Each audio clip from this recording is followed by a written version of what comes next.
Sveiki visi, bandysiu šiandien jums pravalyti jūsų praskiestas smegenis.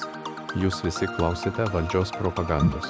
Šiandien įrodysiu, kad ateiviai iš tikrųjų yra mūsų žemėje. Šiandien gavau labai svarbų įrašą. Šiandieną man atsiuntė vaizdo įrašą su ateiviu iš Balabolų planetos. Jis save vadino Huijys. Tai dabar jums parodysiu, ką jis šneka. Šiame vaizdo įraše matote jį. Jis yra apie 120 cm ūgio. Pasakojo apie save ir kaip ten gyvena.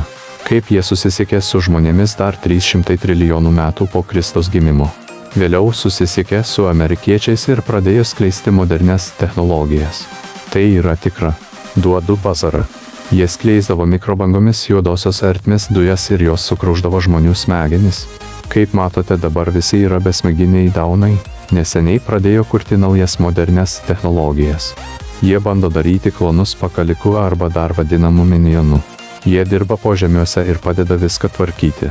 Jie yra maži ir neįsivystę kaip kažkokie žmonės. Taip pat jie yra darbinio ūgio. Jie yra įsimaišę tarp grynakraujų arijų ir bando suskaldyti mūsų tautą. Lauk pakalikus lauk. Taigi šiuo vaizdo įrašas Huijys bandė mus įspėti, kas bus. Siūlė greičiau susijungti su Dievu, kol dar nepervėlu. Ir aišku, paaukoti slavą Ukrainai.